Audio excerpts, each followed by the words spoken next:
सरकार की नीयत पे खोट है।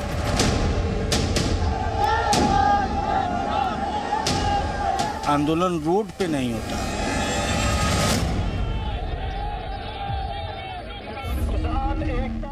JCB, hydraulic crane, bullet proof Poclain machine,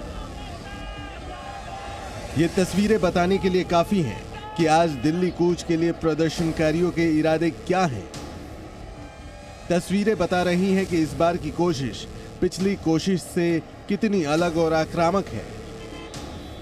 सरकार से 4 दौर की बातचीत के बावजूद भी हल नहीं निकलने के बाद प्रदर्शनकारी फिर दिल्ली कूच करने जा रहे हैं। पंजाब हरियाणा के शंभू बॉर्डर और खनौरी बॉर्डर से प्रदर्शनकारी आज फिर दिल्ली में घुसने की कोशिश करेंगे। बॉर्डर पर बने अभेद्य किले को भेदने के लिए प्रदर्शनकारी इस बार पूरी तैयारी के साथ आ रहे हैं।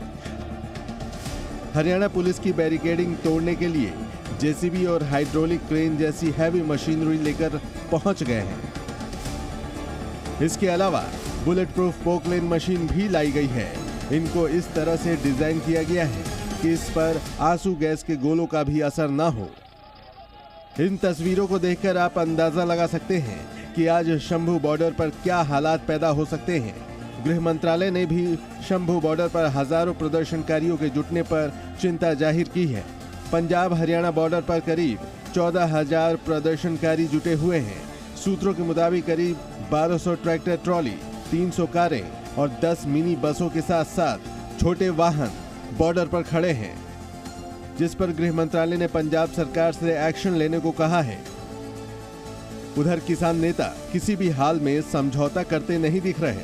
उन्होंने सरकार से संसद का विशेष सत्र बुलाए जाने की मांग की है, जिसमें एमएसपी पर खरीद की गारंटी का कानून लाया जाए। वहीं किसानों का कर्ज माफ किया जाए। साथ ही विपक्ष से भी अपना रुख साफ करने को कहा है। किसान नेताओं का कहना है कि सरकार उनकी मांगों पर गंभीर नहीं है। ऐसे में अब आगे जो होगा उसकी जिम्मेदारी सरकार की होगी। सरकार की मंशा तो क्लियर है ना कि किसी भी कीमत पे आपको दिल्ली नहीं जाने देंगे।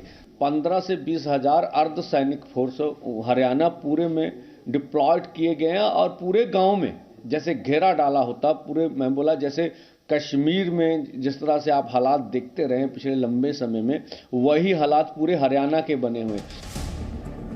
उधर प्रदर्शनकारियों को रोकने के लिए हरियाणा पुलिस और पैरामिलिट्री फोर्स भी अलर्ट पर है। शंभू बॉर्डर पर सीमेंट के गार्डर, कंटीले तार बिछाकर 7 लेयर बैरिकेडिंग की गई है। इसी से पुलिस ने 8 दिन से प्रदर्शनकारियों को रोके रखा है। केंद्र सरकार की तरफ से भी लगातार किसान नेताओं को मनाने की कोशिशें हो रही हैं। कृषि मंत्री अर्जुन मुंडा ने एक बार फिर किसानों को बातचीत से मसला हल करने को कहा है। सरकार के माध्यम से हमने कोशिश किया कि लगातार वार्ता को जारी रखते हुए हम आगे बढ़ाएं और कुछ प्रस्ताव पर बातचीत हुई और उसमें जो आज समाचार प्राप्त हुआ कि उस प्रस्ताव से वो सहमत नहीं है। पर ये बातचीत, ये वार्ता, ये संवाद हमारा जारी रहना चाहिए और शांतिपूर्ण ढंग से हमें इसका समाधान ढूंढना चाहिए। किसानों को लेकर सियासत भी जारी है। कांग्रेस नेता राहुल गांधी ने एक बार फिर उनकी सरकार आने पर किसानों को एमएसपी की गारंटी देने की बात कही। किसानों के तेवर देखते हुए दिल्ली पुलिस भी अलर्ट पर है। दिल्ली के हरियाणा से सटे सिंघू टिकरी और यूपी से सटे गाजीपुर बॉर्डर को सील कर दिया गया है।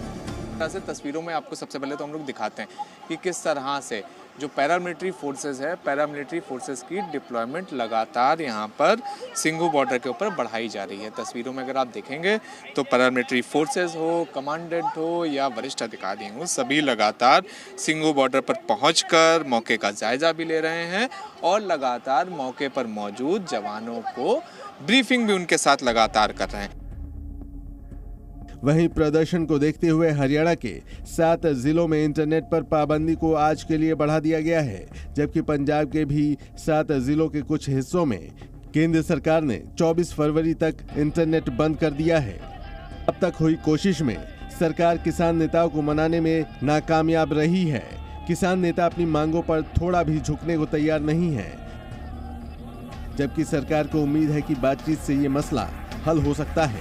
वहीं सरकार और किसान नेताओं में जारी इस खींचतान ने दिल्ली वालों को टेंशन दे रखी है।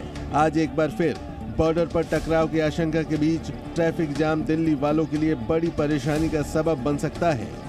ब्यूरो रिपोर्ट, जी मीडिया। जी न्यूज़।